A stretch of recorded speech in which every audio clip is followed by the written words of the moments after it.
Swayam Prabha. Digital India. Educated India.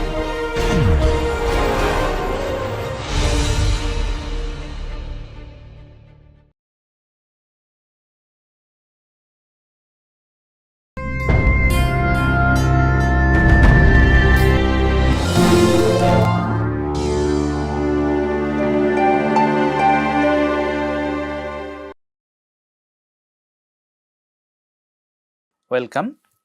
So, we were discussing about different types of hypothesis testing in the context of multiple linear regression model, right?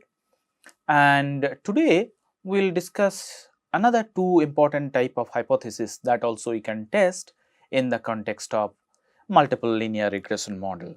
So, this is hypothesis testing .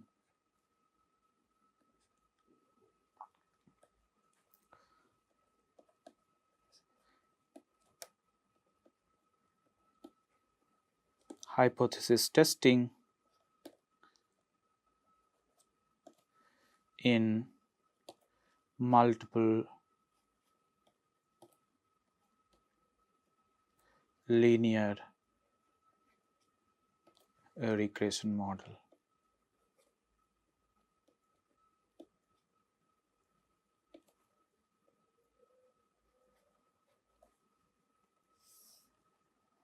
Okay. Suppose our model is like this: yi equals to alpha plus beta 1 x 1 I plus beta 2 x 2 I plus ui, and the hypothesis that we are going to test is whether beta 1 equals to beta 2. This is our hypothesis. So, that means we are testing equality between two regression coefficients.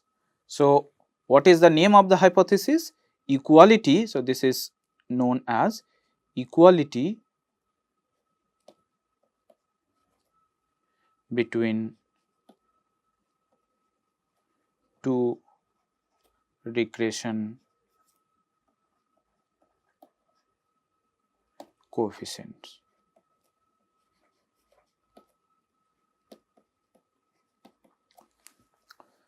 First of all, we need to understand why do we require this type of hypothesis to be tested.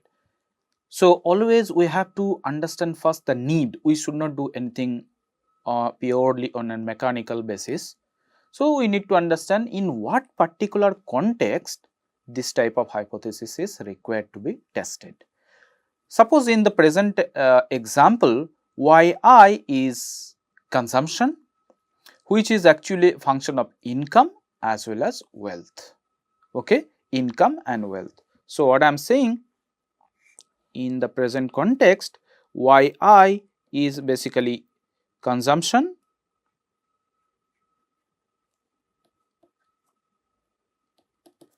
and then x1i is your income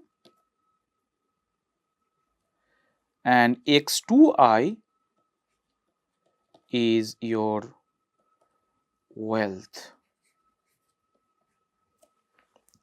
Now, we want to test whether the responsiveness of consumption, what is beta 1? Then beta 1 is basically responsiveness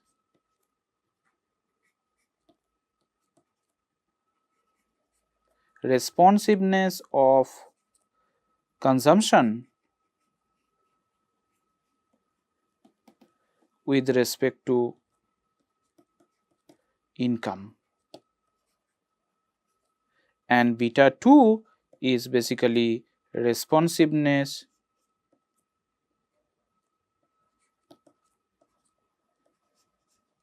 of consumption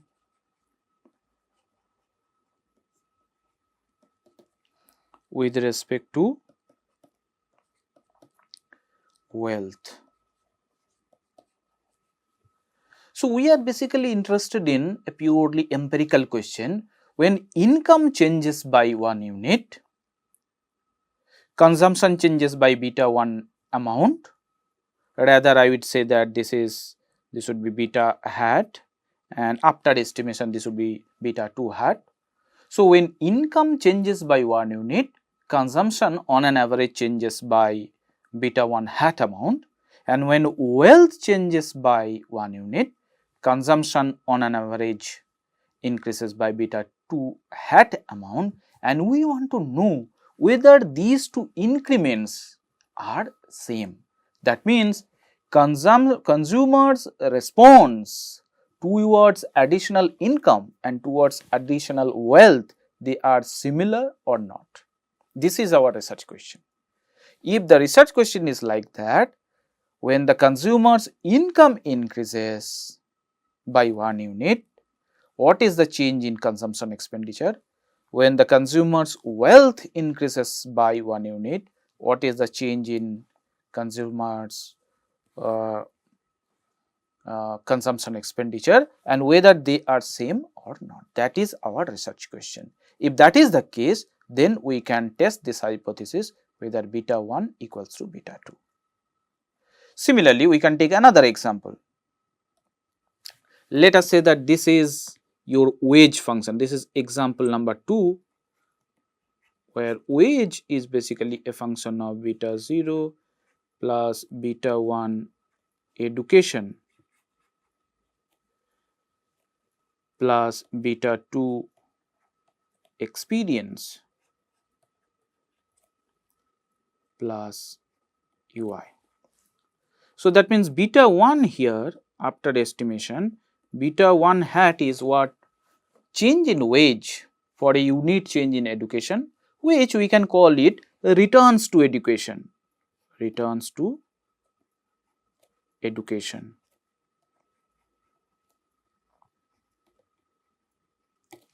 And what is beta 2 hat? When you estimate, that will actually returns to your experience.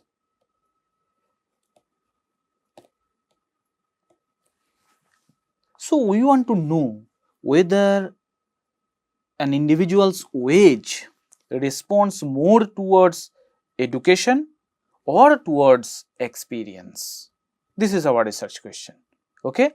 So, you may have this kind of hypothesis that let us say education gives more return than experience in a particular job market. So, in that case you may say that beta 1 hat is actually greater than beta 2 hat.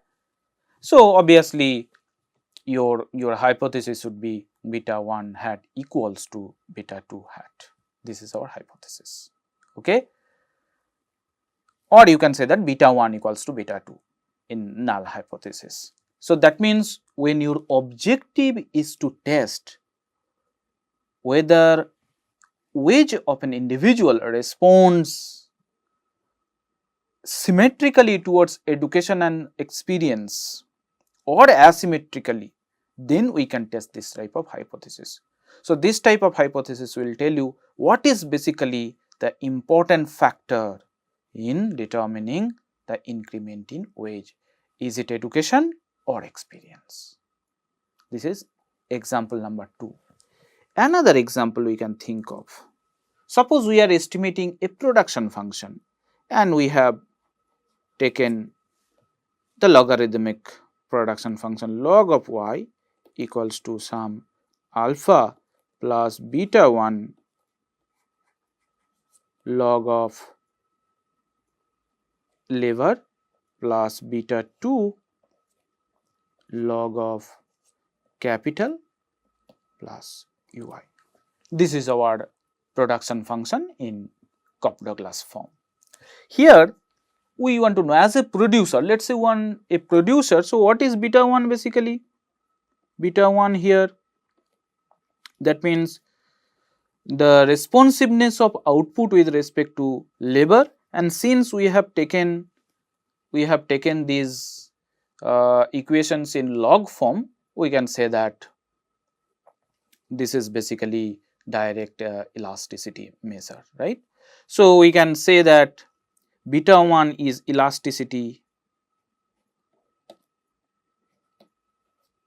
of output with respect to lever, and beta 2 hat is elasticity of output with respect to capital. Okay? And you want to know whether these two elasticities are same or not. That means as a producer is trying to allocate the given amount of money in two competing inputs, labor and capital. So, of course, the producer will allocate more fund, more resources towards that particular factor which gives more return, right. So, as a result of which it is an important, a relevant question to the producers to know which particular factor gives more return. So, in this type of production function, beta 1 or beta 1 hat after estimation gives you the elasticity of output with respect to labor. That means, we can say that that is returns to labor, and beta 2 or beta 2 hat is returns to capital, and the producer wants to know whether the returns to labor is same as returns to capital or is it different, right. If that is the case, then also you can test this type of hypothesis. Your null would be beta 1 equals to beta 2. So, you are basically nullifying your claim. Okay? Our claim is one of these factors, either labor or capital, gives more return than the other. If you nullify this, then it will become beta 1 equals to beta 2. In this particular case, our claim is, let us say, returns to education is more than returns to experience. If you nullify that claim, once again the null would become beta 1 equals to beta 2. Okay?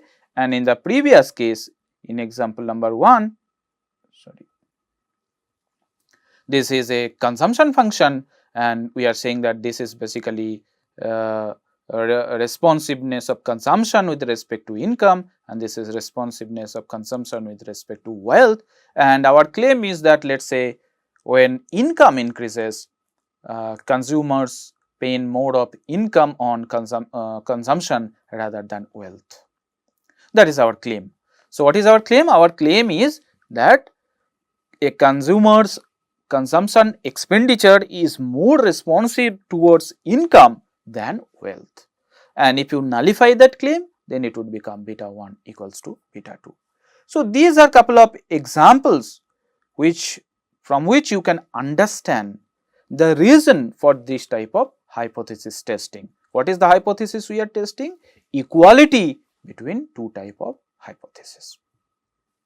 Okay. Now, how will you test that? Okay. To test this hypothesis, what is the test statistic that we are going to use? Let us say test statistic is, we are going to use T. T is the test statistic. Alright. So, if this is the case, how will you formulate your test statistic? So, that means T in general test this type of hypothesis, beta hat minus beta divided by standard error of beta hat. So, that means what is the definition of T statistic? If you recall, it is the estimated value, estimate minus true value of the population parameter, true value of population parameter divided by standard error of the estimate. Okay.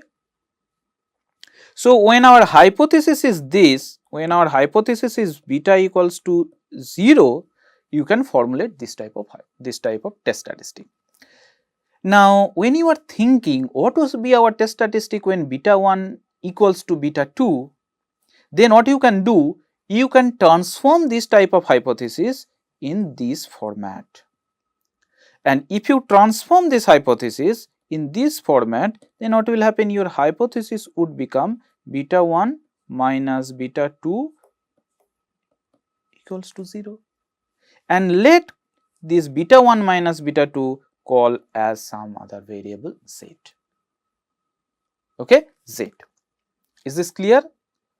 We all know that when our test null hypothesis is beta equals to 0, then our test statistic would be beta hat minus beta divided by standard error of beta hat, and this would also become 0 because that is the hypothesized value of the true population parameter. So, ultimately it will turn out to be beta hat divided by standard error of beta hat. Is this fine? Now, when you are thinking what would be the expression of the test statistic when your null is beta 1 equals to beta 2, my suggestion is you convert your null hypothesis into this form, beta equals to 0. So, what will happen then? Your null would become beta 1 minus beta 2 equals to 0. That will make your life simple. And let us now call beta 1 minus beta 2 equals to z. So, what is our then in turn our null hypothesis? Z equals to 0. Okay, z equals to 0. And if our null hypothesis is z equals to 0, so our null is z equals to 0. Then what would be your test statistic? Your test statistic t would be again z hat minus 0 divided by standard error of z hat. Now you replace what is your z? Z equals to beta 1 minus beta 2. Okay. Now you replace beta 1 minus beta 2 in place of z. Okay. Then what will happen? This would become beta 1 hat minus beta 2 hat minus 0 divided by standard error of beta 1 hat minus beta 2 hat. Okay. Then what is standard error of this? Standard error is of beta 1 hat and beta 2 hat is actually root of variance of beta 1 hat minus beta 2 hat. That is the formula. And what is variance of this? Equals to, this is equals to variance of beta 1 hat plus variance of beta 2 hat minus 2 into covariance of beta 1 hat and beta 2 hat. So, ultimately your T would become beta 1 hat minus beta 2 hat divided by variance of beta 1 hat plus variance of beta 2 hat minus 2 into covariance of beta 1 hat beta 2 hat.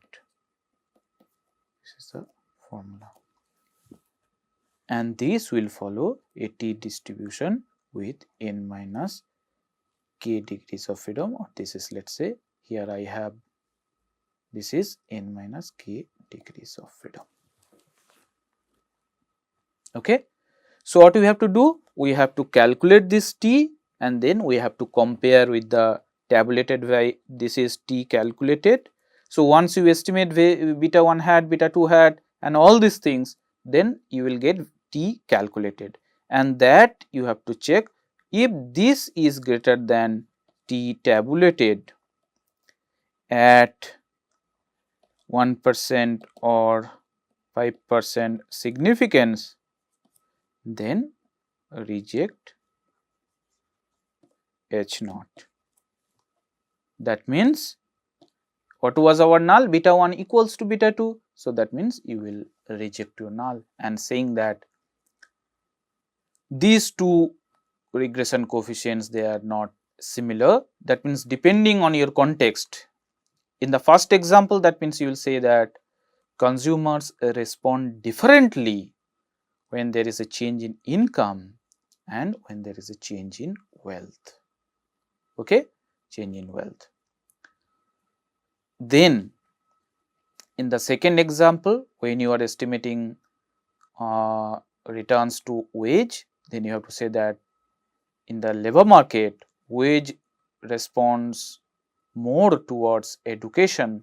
The returns to education is different from returns to experience. Now, when you reject your null, please keep in mind our null is beta 1 equals to beta 2. Now, if you reject your H naught, that means we are only saying that beta 1 not equals to beta 2. That is we are saying. Now, next question comes then, what is contributing more towards somebody's consumption or somebody's wage or somebody's output? That depends on your estimated value.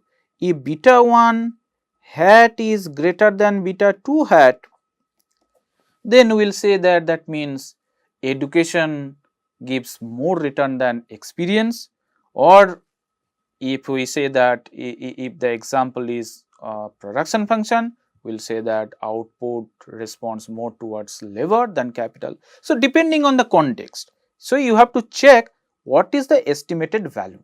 If beta 1 hat is beta 2 hat, that means here if you put beta 1 minus beta 2, obviously you would be in the right hand side of the t distribution, and when you are in the right hand side of the t distribution, your decision will also change accordingly, right. So, rejection of your null does not tell you anything about which among the two alternative hypotheses we are getting. So, alternative is, what is the alternative hypothesis? There are two alternatives, either beta 1 actually is greater than beta 2 or beta 1 is less than beta 2. These are the alternative cases. That is why our null is composite hypothesis. Which among these two is actually true, that depends on the estimated value of beta 1 hat and beta 2 hat. That is very simple. Okay. Rejection of our null is only telling they are not equal. It is not saying anything about which particular case. Which particular case you will have, that depends on the estimated value of the population parameter. If beta 1 hat is greater than beta 2 hat, then we will say this is the case. If beta 1 hat is less than beta 2 hat, then we will say this is the case. Okay. So, after rejecting your null, you will say they are not equal, and then you will look at the value of beta 1 hat and beta 2 hat, and then you will confirm out of these two cases which particular case is actually suitable in a particular context. This is an important hypothesis, testing equality of the two regression coefficient. Okay, that is what you can test.